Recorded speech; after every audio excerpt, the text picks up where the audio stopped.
everyone. I'm Linda Nickell, and welcome to the Happiness Hour. Every week, photographers join us from all over the country to connect, inspire, and create. You'll find the schedule for upcoming sessions on my website at lindanickell.com. And if you see a topic that interests you, just tap on the live link and join us live. Every week, a different guest shares their photography tips and insight into their creative journeys and the stories behind some of their favorite photographs. Tonight's guest is Scott Setterberg.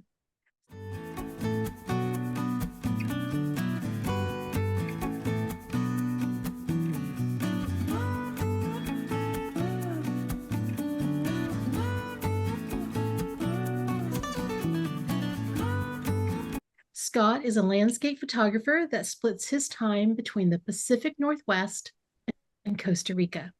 His photographs have been featured in respected publications as Outdoor Photographer, Landscape Photography Magazine, and the Huffington Post, just to name a few. Scott's photographs are rich in saturated color and textures, and they showcase the essence of the places he shares with his clients through his in-the-field photography workshops. You can check out Scott's upcoming photo tours and connect with him through his website at colortexturephototours.com. And if you're on Instagram, you can find him at Color Texture Photo Tours. In tonight's presentation, Costa Rica, a magical tropical paradise. Scott will share his love for Costa Rica and his experiences while wandering through dense jungles, misty cloud forests, lush rainforests, breathtaking waterfalls, vibrant rivers, tropical sunsets, and colorful wildlife. And there's just so much, much more. Welcome to the Happiness Hour, Scott. It's so nice that you said yes to my invitation to come and visit with us. Thanks so much for having me. So I like to own up to how I find people. Sometimes I do, not always, but sometimes I do. I had gone to Costa Rica in 2021, I believe. Mm-hmm. It was right after people were able to start, slipping into Costa Rica. Maybe it was 2022. I don't remember. I'm really bad with years, but good with dates, good with months. And I didn't find you until after I got back. And I thought, oh my God, we missed so much. We missed so much. Because I didn't see a lot of waterfalls. I saw a few, but I kind of went and was on a visual tour. What's here? Kind of just to get out of, that funk. Mm-hmm. And within 3 months, I was back. And then another 4 months, I was back. So I went to Costa Rica 3 times that year. Wow. But I'd found your website. I didn't even know you had an Instagram account, but I Mm-hmm. found your website and I signed up for your newsletter. And I get that newsletter quite regularly. In fact, I think I got one yesterday, maybe Mm-hmm. in your upcoming Oregon tours. And so I do read those. And when I was kind of planning my calendar for the summer, I'm kind of grounded right now. I can't really travel. And I thought I'm going to pepper my happiness hour sessions with traveling vicariously. And I wanted to do it with people that I knew are going to places that I want to go or I've been to. And it's definitely a selfish motivation on my part. And so I want you, I know where the birds are. I know where the wildlife is. Mm-hmm. Landscape is something I have not really experienced in photographs. And as I was going through your work, it's just so beautiful. And I Oh, really thanks. wanted you to share it with the people that came to listen to you talk tonight. So with that, I kind of skimmed over your intro. If there's something that I missed, feel free to jump in and get that in there. Otherwise, the floor is yours. Okay, great. Well, thanks so much for having me. It's really nice to be here. Very sweet of you. So yeah, Costa Rica is really amazing. Um, yeah, it's my second home right now, home away from home. So it just has that magic pull. So many people go there and And there's something that just gets in their blood and they want to return. And so many people end up moving there rather Mhm, quickly too because of that. mhm. So what you went through, it happens to a lot of people. Hmm. Yeah. I'll just say this. I had befriended a guide there, and yesterday he posted a home for sale. And I'm like, wait a minute, we could be neighbors. So yeah, it's very tempting, and it feels easy. So I'm sitting on my hands. I won't do that, but sure is tempting. So all right, you ready to get into your presentation? Okay, sure. All right. All right. So you did a very nice intro. Well, now there we go. So we'll skip through the introduction. I'll tell you a little bit about myself. So, yeah, I do photography tours for photographers of all skill levels in Costa Rica, Washington, and Oregon. I've been shooting for about 34 years. I went to photo school, have a degree in photography, learned with film. I had to have a 4x5 camera to go to photo school, and those things are beasts to carry around for landscape photography. But that was all a really good experience. I've shot manual since day one, and I have a really good technical understanding. But even with that photography, it just always seemed really magical to me. And I really enjoyed being in the dark room and watching images develop. It was just I just always thought it was incredible, and it just has stayed with me my whole entire life. So, I've done all kinds of different types of photography, pretty much everything, advertising, tabletop products. I did a few weddings and quickly learned I definitely didn't want to do that. I worked in film production in Los Angeles for almost 20 years, doing mostly music videos and TV commercials. That's a hard job. I learned a lot of things from that, though, that helped me today with my tours. And out of all of the different types of photography I've done, the fine art was always what I enjoyed the most. There was a freedom in just being able to wander and no one looking over my shoulder telling me to shoot a particular way or questioning things. And because I lived in cities, I shot a lot of urban decay and like rusty peeling paint and things like that. But I always really enjoyed waterfalls. That was my thing, even from a little kid. So I would seek those out when I could too. Um, so I shot with slide film for a lot of years. Um, and I would push it to get even more color saturation. I had a dark room for a lot of years, and I printed my Chrome or Ilfochrome images, which is printing directly from those transparencies. I started showing my work in 2003 in California, got my first digital camera and had a hard time with that because there's such a difference between film and digital. It took me a while to figure out how to get images to look the way that I wanted. Um, then I guess it's about 2010 that I took a trip to Yosemite, and a friend had introduced me to HDR, and I really loved applying that to urban environments. And so I just started applying it to landscapes and nature photography, and it just improved things so much. So I really got more into landscape photography then and went back to Yosemite. And then 2012 was my first trip to Costa Rica, and I went with a photographer friend, and he'd been there before, and said pretty much everything that Linda has said, how amazing it is. And it was on my radar as a possible place to move to because I was getting tired of film production and wanted to do something different. So we went, spent a couple weeks there. We rented a car and we just kept our itinerary loose and we just drove around the country and shot everywhere. And I was just blown away by the natural beauty. It's just so incredible. And there's so many different landscapes, and the people were really amazing too. And so, somewhere on that trip, I got the idea to combine my photo skills with film production skills and to start creating photo tours and to bring people from the United States down to Costa Rica. So I continued to work in film production for a little while, though. And then I went back to Costa Rica in 2015, and I met my girlfriend there. And we spent 3 weeks together shooting and exploring and getting to know each other. And then that was like, okay, for sure, I'm moving to Costa Rica. So I worked a little bit longer. And then mid 2016, I took the plunge and sold everything and moved to Costa Rica.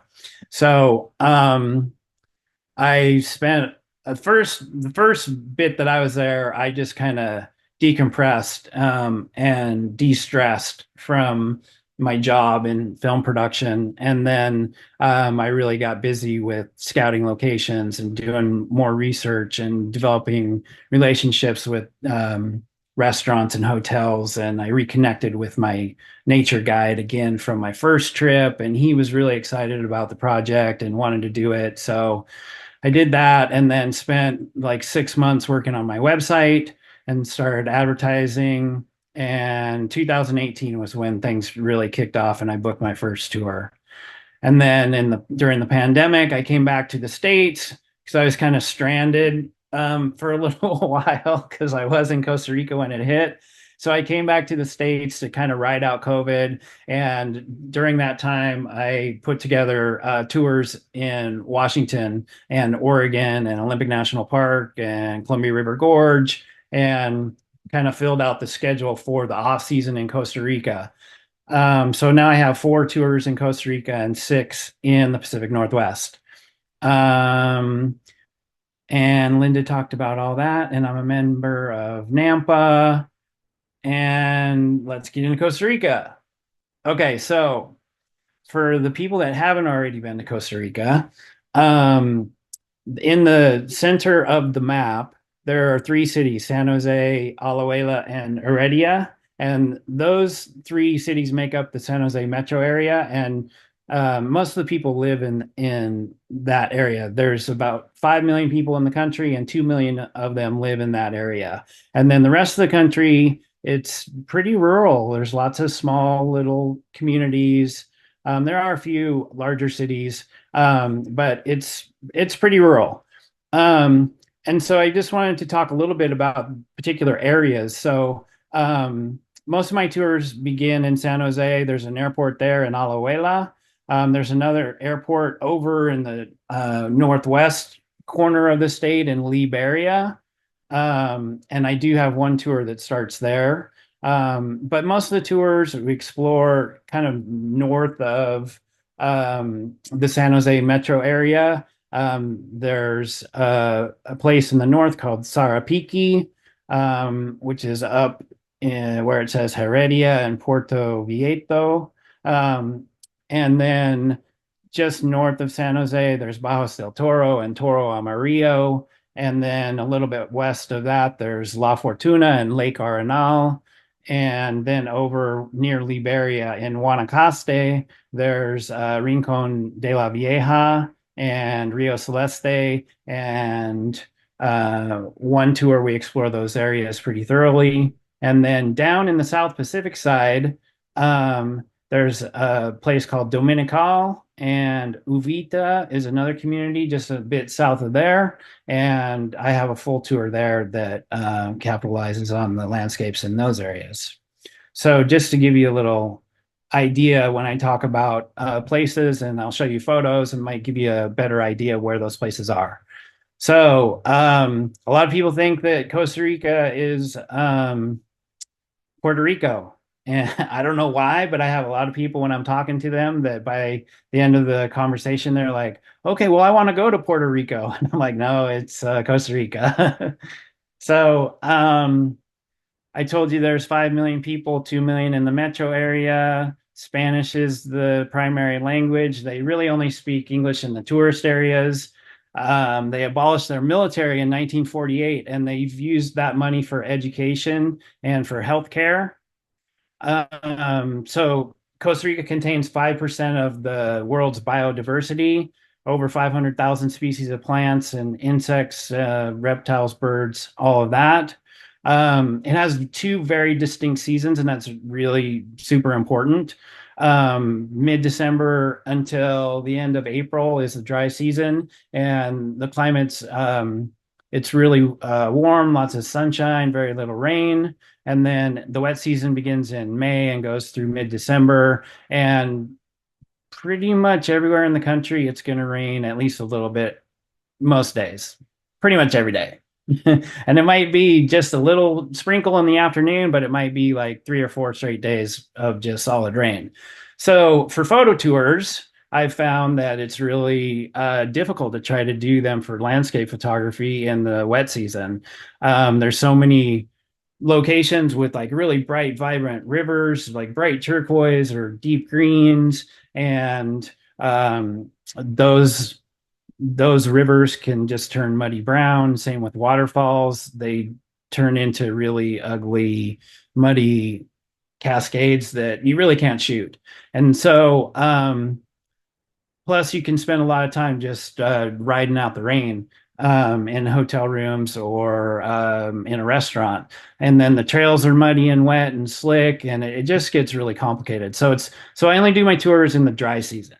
And this is an example of a waterfall in the wet season and in the dry season. So this is Colorado La Paz, which is at La Paz Waterfall Gardens, and you can see the video or the image on the left is taken from a video that my nature guide sent to me and was like, "Look at La Paz, it's crazy," and that happens a lot in the wet season. So for waterfall photography, you can't really take the chance of all your waterfalls looking like that. So again, that's why I do my tours in the dry season between mid-December and the end of April. Costa Rica is super mountainous. There's over 200 volcanoes, 5 of which are active. And Costa Rica's been running on 100% renewable energy since January of this year. Farming is bananas, plantains, pineapples, beef, sugarcane, coffee. The food's really simple, but it's really flavorful and delicious and super fresh, and it's not spicy. Um, Gallo pinto is one of the dishes that they serve. That's black beans and white rice. Um, Ceviche, sea bass. They make fresh tortillas, and casado is their main meal, which it consists of a protein. So you get a chicken, fish, beef, or pork, and then rice, beans, plantains, and a little salad. And that's their go-to meal that's super popular. And traveling can be challenging. A lot of the roads are really rough, or they're only 2 lanes, and there's a lot of trucks that use the roads too. So it's not easy to quickly maneuver between locations. And again, there's 2 international airports, and there's about 3 million visitors every year. So I put together a bunch of different photos, and most of these are all featured on different photo tours that I do, and I kind of group them together just by category. So I just started with beaches. So this is Playa Hermosa, and this is in that area in the northwest. Um, uh, where it's the climate is a lot drier than the rest of the country. So Playa Hermosa is it's just about 45 minutes from the Liberia airport. And the hotel that we stay at is right on the beach, and it literally takes you 2 minutes to walk out to be able to capture sunsets like this. Playa Dominicalito is down in the South Pacific, where I mentioned Dominical and Uvita, another really beautiful beach. Playa Arco is in that same South Pacific area. And Playa Ventanas is closer to Uvita than it is to Dominical. And one more from Playa Hermosa near Liberia. The wildlife in Costa Rica is really amazing, super colorful, and just a huge variety. This is a gliding tree frog.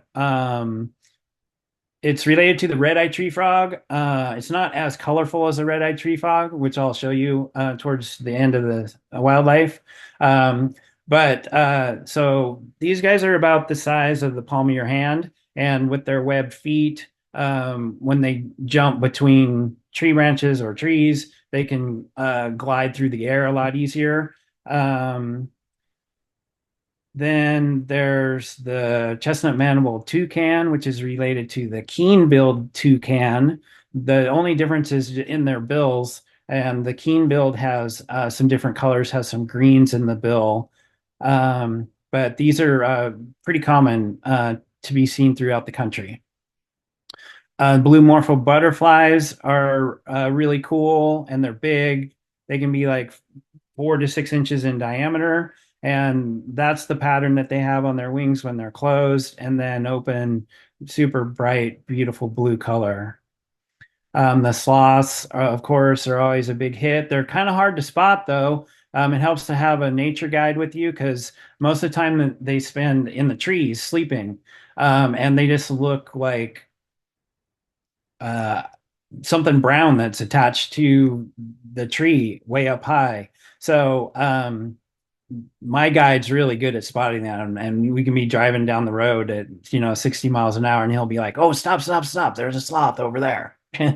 So he's great at picking those out. This is an eyelash viper.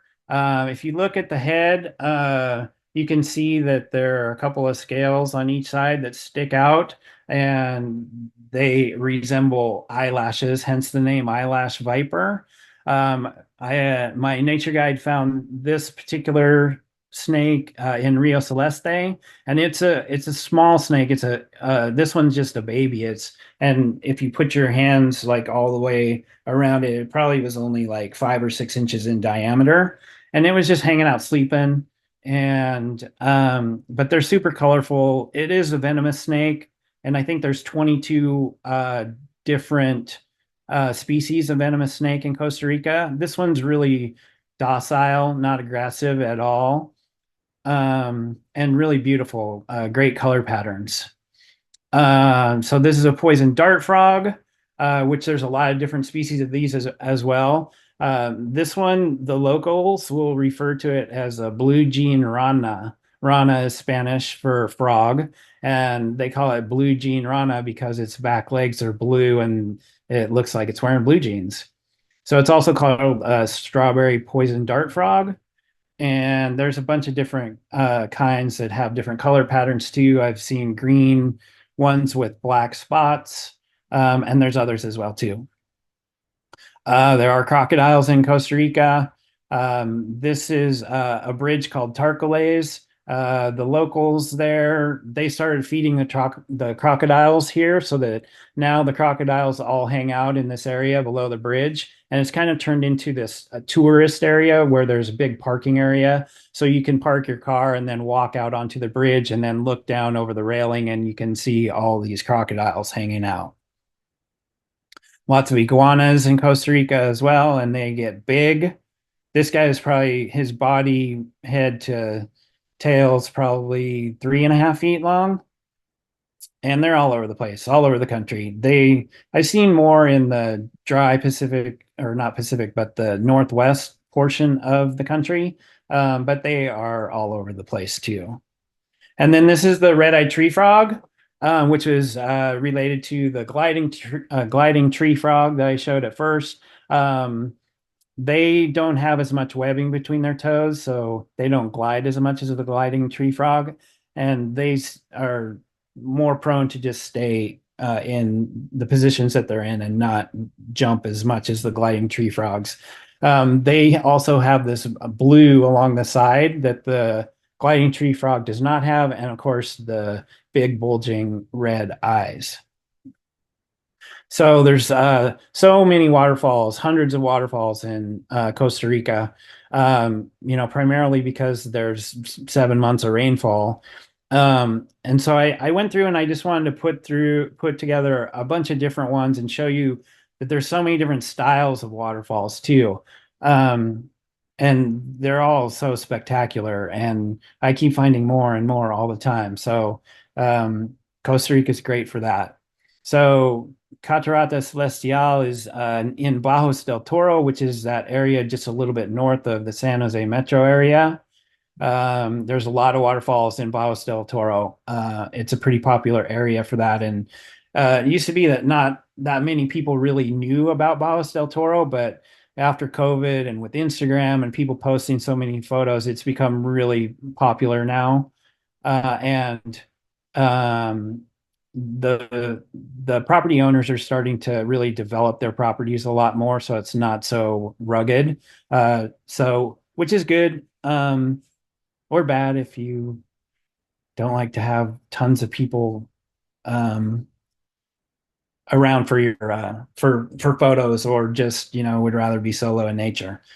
Okay, so this is Catarata San Gabriel, which is down south in that Dominical Uvita area. It's a really unique waterfall that spans the width of the river above it. Pozo Azul is in that region up in the north called Sarapiqui that I mentioned. Las Gemelas and Bajos del Toro, they're both in Bajos del Toro. The image on the left, Las Gemelas, so that means twins in English. And so there's another waterfall that to the left of this waterfall, there's another waterfall, and its stream comes down and joins with this one, and then they flow down together to feed other waterfalls as well. Bajos del Toro is one of the tallest waterfalls in Costa Rica. It's about 300 feet tall, and it drops into an ancient volcano crater. And both these locations are in the cloud forest. You can see on Bajos del Toro, the clouds came in and started raining that particular day that I was there, and that's not uncommon in this area. So this is the other waterfall that I mentioned at Las Amalas. It's quite different than the other one, so calling them twins is a little odd, but I guess just because they're so close together, that's why they gave them that name. Maria is located in Toro Amarillo, which is just a little bit down the road from Bajos del Toro. It's a really unique waterfall in that it doesn't pour over a ledge, it seeps through and then just drops down the wall there. One of the really one of the most amazing waterfalls that I've seen, really unique. Encantada and La Paz, those are both at La Paz Waterfall Gardens. And La Paz on the right, that's the photo that I showed at the beginning, and the wet season and the dry season, and the difference between the two. This photo is just on the opposite side. Llanos de Cortez is in that Liberia area in the northwest portion, and it's amazing, and it's on every list of best waterfalls in Costa Rica. Las Chorreras is in Rincon de la Vieja. It's also in that area of Guanacaste near Liberia, where it's hot and dry.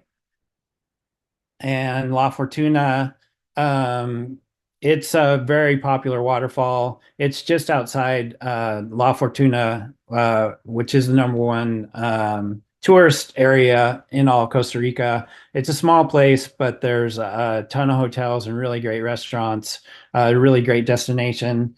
And this property is really well developed. There's a great restaurant there. They have a gift shop, but all the trails it's really stairs leading down to the base of the falls. It's really well done. The owners have put a lot of money into that location.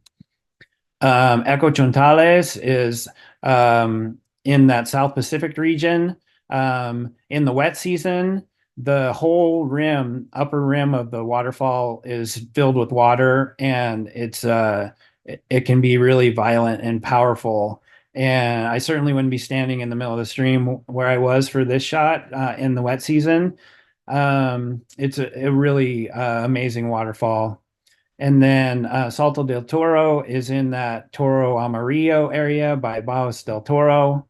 And depending on how much water is flowing, the cascade on the left sometimes isn't there, and only that one on the right will be there.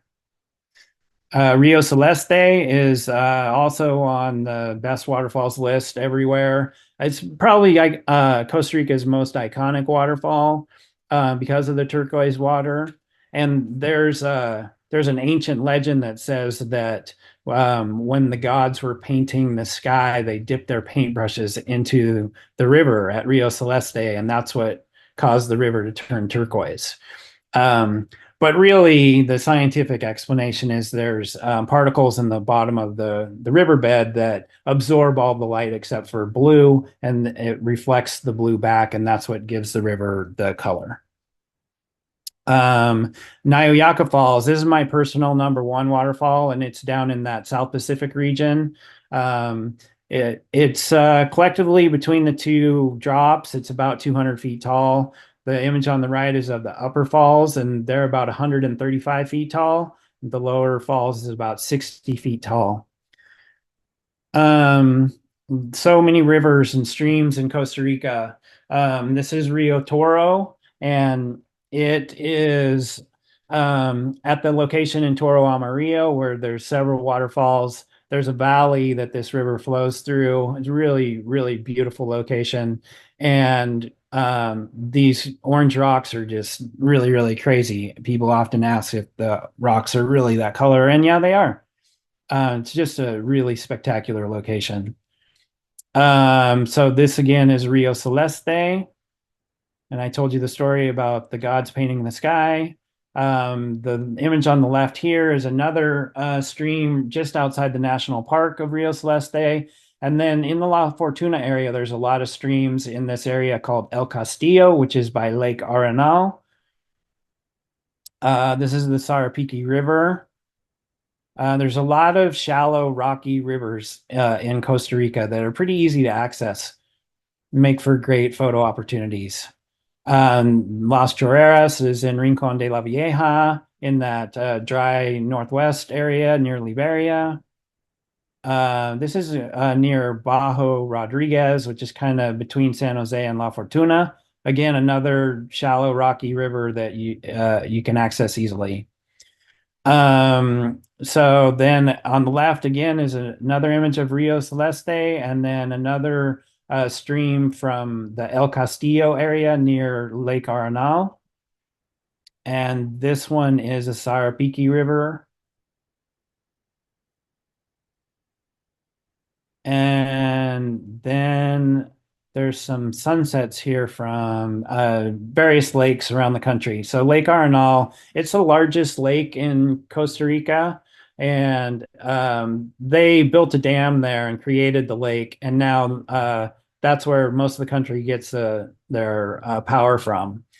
Um, and it's just spectacular. There's always clouds there. Lake Cardinal is very near La Fortuna, and that's a rainforest. So there's generally a lot of clouds in that area most of the time. And it just creates some really amazing sunset opportunities there with the lake. Uh, this is a meadow, actually not far from where I live in San Ramon. And it fills with water every season and stays throughout the dry season. And this actually was my very first photo in Costa Rica. And then another shot from Lake Arenal, really dramatic, great light. The clouds are amazing. This is on the other side versus the first one that I showed. This is called Laguna Rio Cuarto, which is kind of in between the Bajos del Toro area and Sarapiqui. I found that the Costa Ricans call a lot of lakes lagoons. This to me seems a lot larger than a lagoon would be. So to me, this seems like a lake. But anyway, it's a beautiful location, and Volcan Congo is in the distance there. It's dormant, it's not active. This is that same lake that was my first photo in Costa Rica, just a little different perspective. And then another shot from Lake Arenal up high. This is kind of in that El Castillo area where there's a lot of the streams. And then just a few more landscapes in various areas to give you a taste of some different scenes. This is by that Eco Chuntales waterfall that I said gets very powerful in the wet season, just a few miles away from there. And you can see the farming, the mountains in the distance. There's jungle. It's a really beautiful country. This is Rio Celeste. Um, Generally, this is in that area where my guide found that eyelash viper. But this is a really cool jungle scene. This is below Las Gemelas. Remember, I said that the two streams merge together and then they flow downstream together. So this is downstream looking back up. Um, Really beautiful scene there. This is the trail that actually leads to Las Gemelas. And again, because it's in the cloud forest, often the clouds will roll in and it makes for some really dramatic photography opportunities. And then just a couple more here. Oro Pindola is a waterfall, and the image on the left is a stream below it. And it feeds through this ravine that's super colorful and a really beautiful location. And Drake Bay, this is a moonrise over the bay. And it's a little bit further south than Dominical and Uvita in the Osa Peninsula. Okay, so I just want to talk a little bit about my process when I'm shooting. So I always say that like 90% of great photography is just getting to the location. And when you have a good technical understanding, you can shoot anywhere. The hardest part is just getting to the locations. I do a lot of research online and figure out what's the best time of day is to go to locations to shoot. Once I'm at the scene, I slow down and I just really take in the scene and observe and always give thanks for such an incredible experience. I pay attention to the wind and the rain and the clouds and like how fast the water's flowing if it's a waterfall, and just kind of start thinking about how I'm going to create a composition. The lens choice is important. I usually shoot with the 16 to 35 or 24 to 70 and find those lenses better than telephoto lenses. Unless I'm shooting wildlife in Costa Rica, then for sure I'm going to use my telephoto.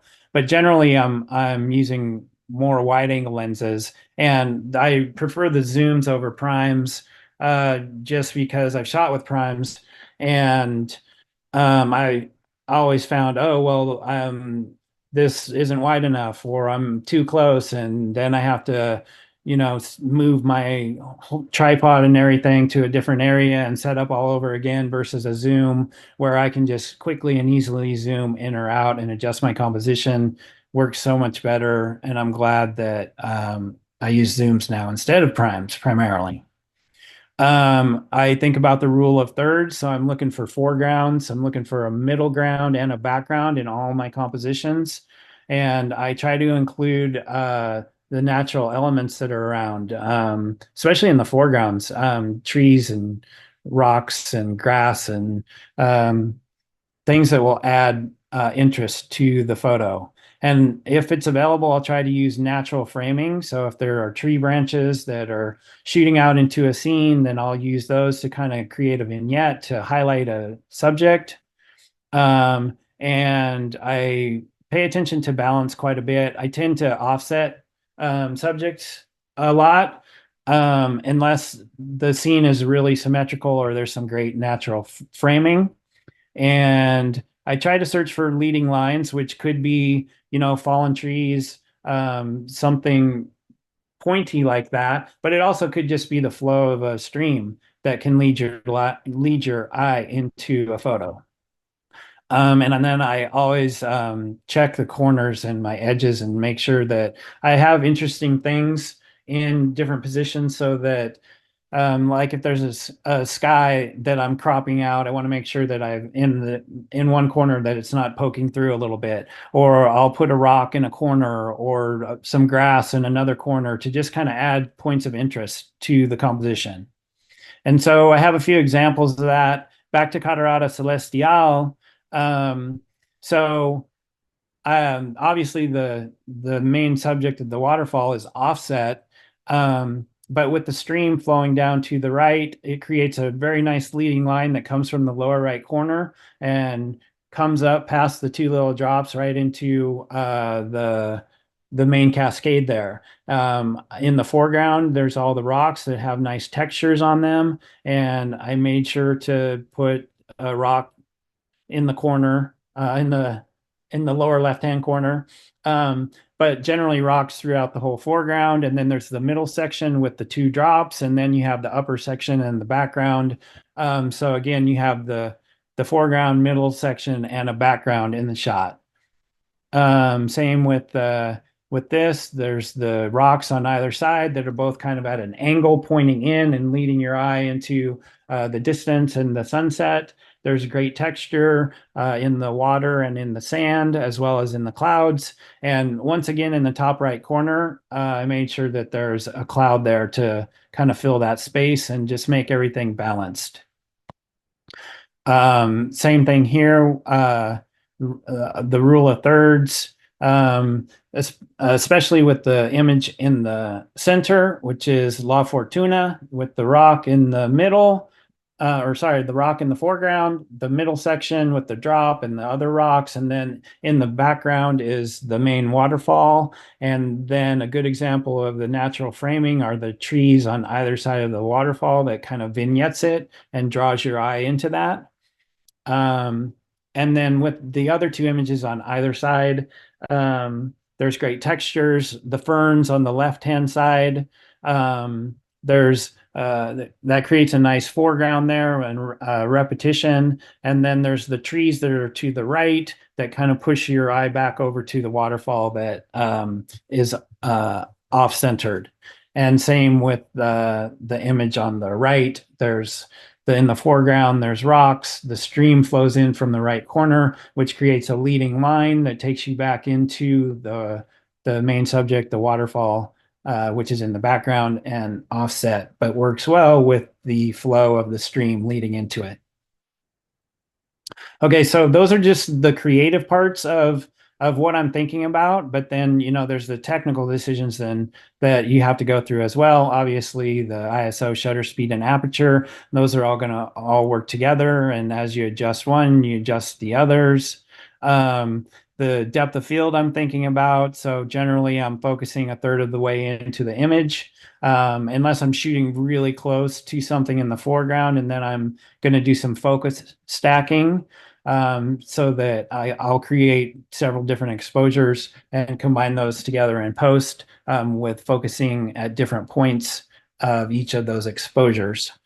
I'm thinking, do I need an ND filter? Or do I need a graduated filter? If I'm shooting a sunset or there's sky involved, I might want to use a graduated filter. I might just choose not to do that and instead just make exposure adjustments and shoot that way. But oftentimes with sunsets or with flowing water, I might want to slow things down and do some longer exposure. So I might need to add an ND filter for that.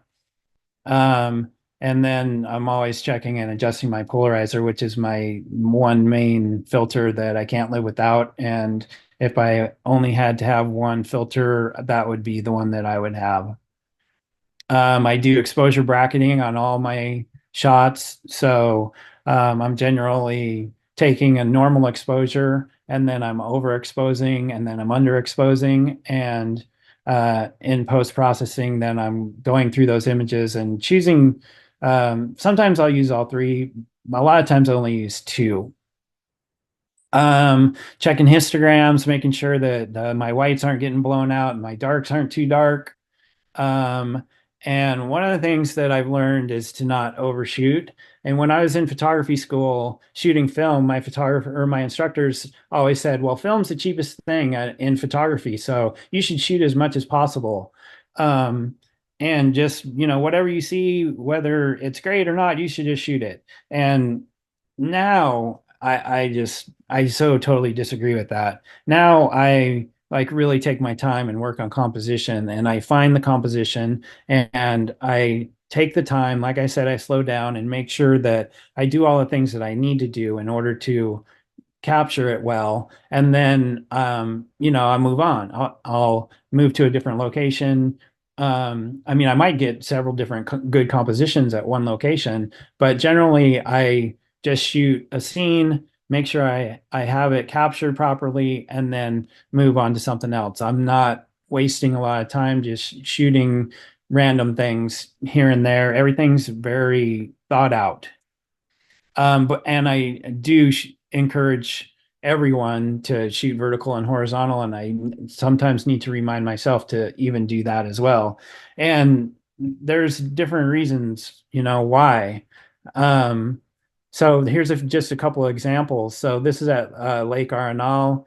Both are solid images, good compositions. But the thing is that each one might work well in different spaces. The image on the right might be great in someone's house to fill a whole entire wall, whereas the vertical version of that might be too small to fill that same space.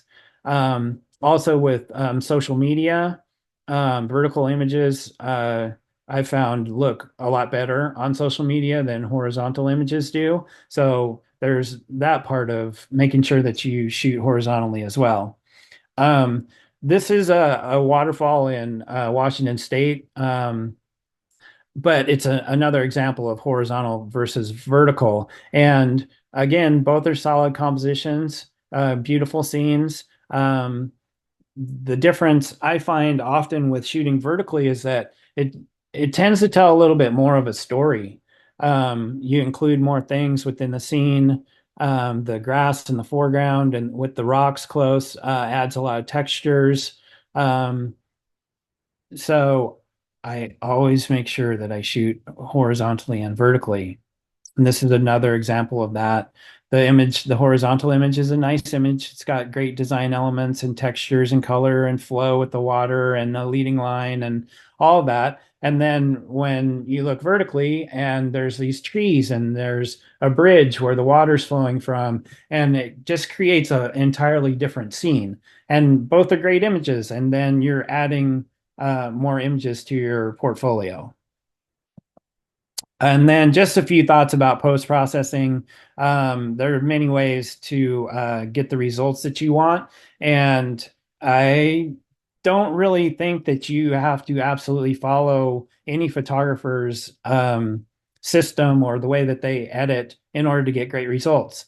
And for me personally, like I've always thought that Photoshop is a really overwhelming program. I mean, I use it because it does things really well, and there's things that only it can do. And, I figured out how to do the things that I need to do. But still, I find it super frustrating and overwhelming. And I even took a 3-month course, and I still thing it still does things to me that is super frustrating. Like they change where things are in menus, or I'm used to doing one thing a particular way, and then all of a sudden it stops working that way. There's another step you have to take, or you have to do something different to do the same thing. So those things, I found frustrating. And so, I learned how to use Lightroom really well. And then I use other programs too for combining images and for sharpening and different things. And then I just use Photoshop for the things that absolutely have to be done in Photoshop. Um, and I think rather than just really setting out and being like, oh, well, this photographer does it this way and I have to do it this way. I think it's more important to develop your own style and figure out how to do the things that you need to do, whether that's in Photoshop or other programs, to create that style. And so on all my photography tours, I share my whole creative process, and everyone's free to take as much or as little as they want and incorporate it into their own, or just be like, oh, I don't want to do any of that, which is fine too. So for my photo tours, all my Costa Rica tours are all inclusive. Um, the US tours have an all-inclusive and a do-it-yourself option. So if people would rather drive themselves and book their own hotel rooms and pay for their own food, they're welcome to do that too. I don't do that in Costa Rica because it's, a foreign country, and it's just better to have it all inclusive. And my nature guide and we take care of everyone, and you don't have to worry about anything happening or driving or any of the things that could go wrong. So I'm on all the photo tours, and so I do one-on-one professional photography and post-processing instruction. I have a nature guide who he's the guide that I met in Costa Rica on the very first trip in 2012, and he's great, and he speaks perfect English. He has so much knowledge; it's really amazing. He's been a nature guide for I want to say like 17 years at this point, and he knows the history of the country and all the plants and animals and where to find things. And he really adds a lot to these Costa Rica photo tours. Really spectacular locations, award-winning hotels. We stay in 4 and 5 star hotels that are really gorgeous. All of them have pools, jacuzzis. Some of them have hot springs. Really fantastic restaurants. Really, really great hotels. And we have gourmet cuisine every single day. That's something that I wanted to make sure to include on all my tours. Make sure everyone's really well fed. So all the tours in Costa Rica are private transportation. All the all-inclusives in the States are as well. And we do pick up and return to the airports as well. All the groups are small. It's a 6 person maximum so that I can spend as much time with each person and meet them at the level that they're at.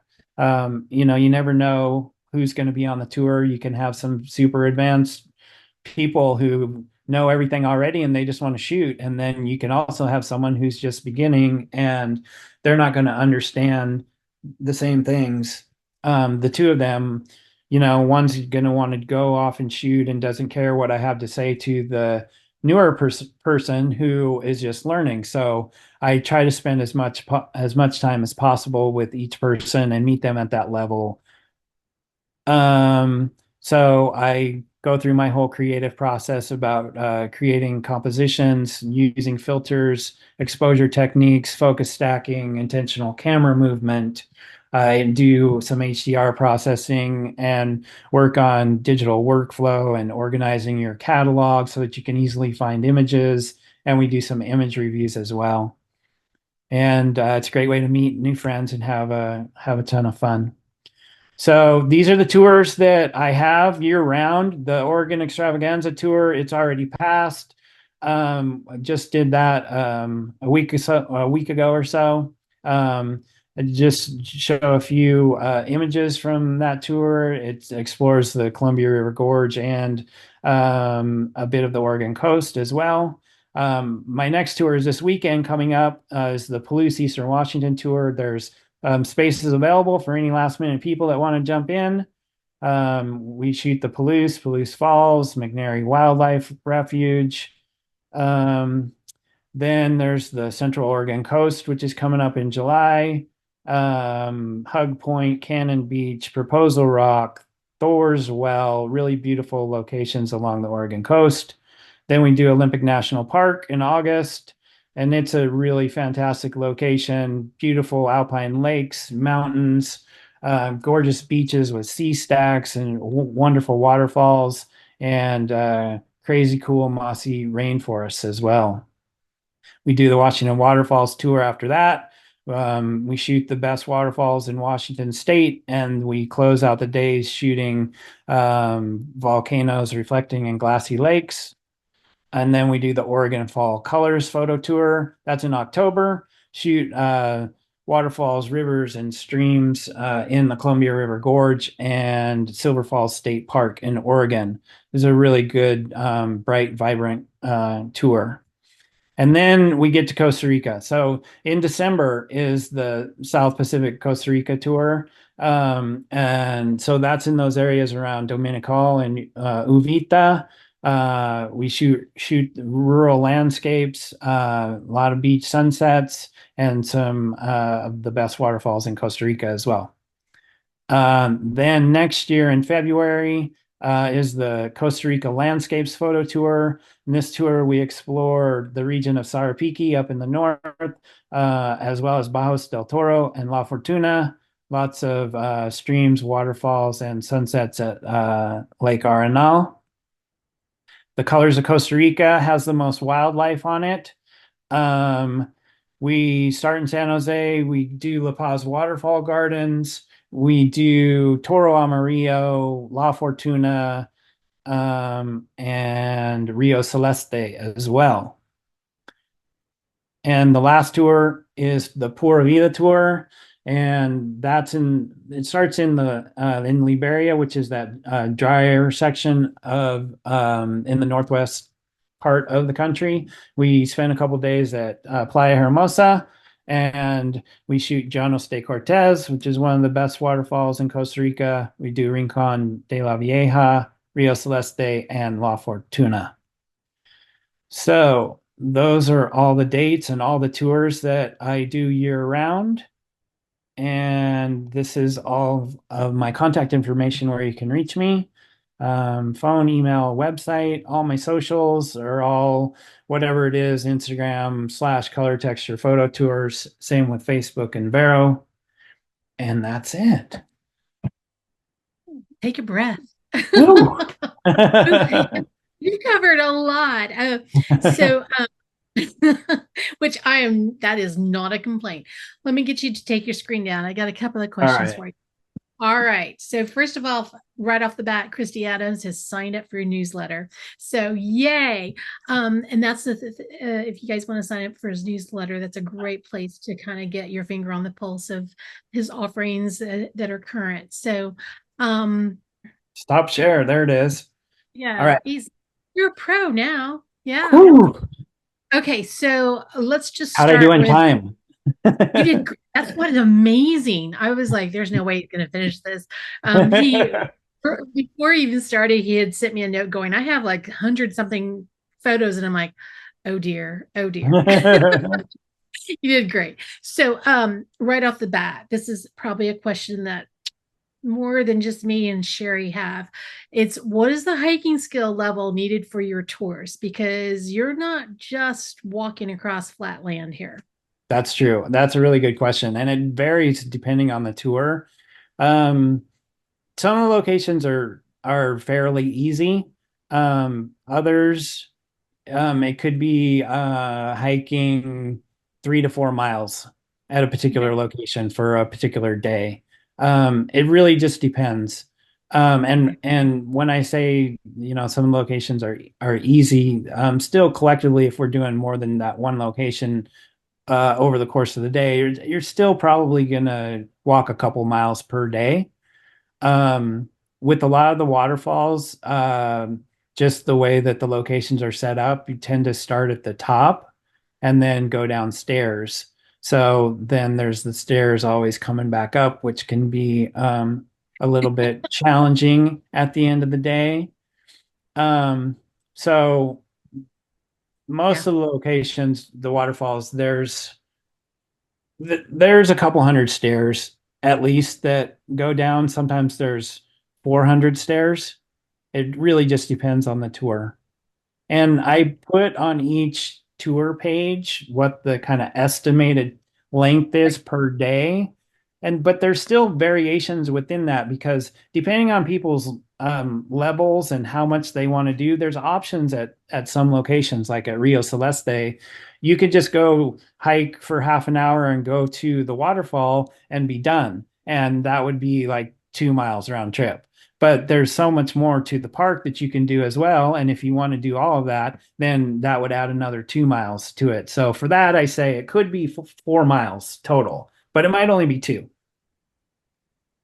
And I'm guessing, those descriptions and, those descriptions are a good place to start to figure out, oh, is this something I can do? So, Right. yeah. And Hmm. I remember looking at each of those descriptions, and you are very generous with the descriptions and that visual. So Hmm. you'll get a very realistic feel of what they're signing up for. All right, I Hmm. love Rose's question. So keep in mind, girls with curly hair. What time of year is the least humid, if that is even a possibility? Are there any winter weather months that are still good to be there for less heat and humidity? Um, well, Costa Rica and curly hair, it's tough. Oh, it's humid everywhere you go. Um, as far as in the off season, like in the winter months, in the rainy season months, there's a 2 week period in June that they call a little mini summer. That often it's sunny and nice and there's not much rain. Um, and then I want to say in September, it's also not as rainy as the other months. But like the most rainy months are October and November. Um, and yeah, it rains a lot in the winter. It really does. But you I know hope what? that answered your question. It's a vacation. Go if you get a chance to go. There's always going to be. It's not going to rain 100% of the day. There's No, always a break. So I get that question a lot. Is like it's so rainy, we can't do anything. You know what? That's when you go and have a nice drink or something. exactly.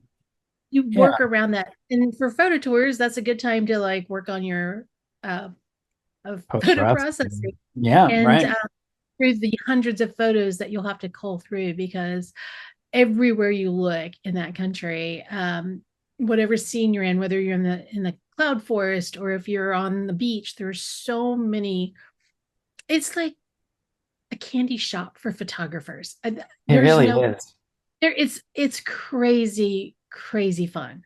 Yeah. So I I'm biased. I've been there a couple of times, and I would really encourage you guys to consider visiting. And maybe you're not into, but oh, I have a question. Okay, Mhm. photography wise, um, lots of traipsing around. Mhm. What's the best? What's your big photo uh, camera equipment tip for visiting a hot, humid destination like that? Hmm. Okay, I'm Well, gonna tell you it's mine. yeah. Okay. Well, uh, you kind of need to. It depends on, I guess, where you're at. If you're staying in a hotel where there's air conditioning, and then you take your camera out Yeah, into that's the what I wanted. environment, everything gets all fogged up. That's what I Um, wanted to remind people. yeah. So you have to let things acclimate to the climate and um, make sure that you have a cloth or wiping off your lenses all the time. Sometimes it takes a little bit longer than other times to make sure that you can get everything clean. It'll continue to fog even after you've been in the environment for quite a while. Even just having your camera in the bag and you hike for half an hour to a location, you pull your camera out and it'll still be foggy. So, yeah, it's good to be prepared for that. Okay. All right. I'm not seeing any other questions. I think I covered everything. Hey, Scott, we can let's be friends. let's, Yeah. let's be Yeah. friends. So when we're in Costa Rica, we can go get some casado. Yeah. All I first of all, thank you for coming and doing this for this group of people that you do not know. And Sure. I already, as I was floating through the chats, a couple of people have already signed up for your newsletter, and I'm like, Hey. yay! So now, guys, treat yourself and go look at his website because it'll kind of get you a little bit more excited about, hey, this isn't a hard trip to, it's not a hard place to get to. No, it's On not. it's I'm lucky I'm in Texas, so I'm a little closer a bit. I can get there so much faster than I can get to Big Bend National Park, which is in my state. So, Mm. um, and it's lots and lots of stuff to see and do. So I want to thank you for coming and sharing, and hopefully our paths will cross at some Yeah. point. So, and I hope that you enjoyed your time with us tonight. So, next week, Catherine Conrad will be here to share her tips and insights as a museum curator in her presentation, From the Mind to the Wall, Exhibiting Your Photography. Until next time, go out and create something beautiful, and hope that we see you again soon.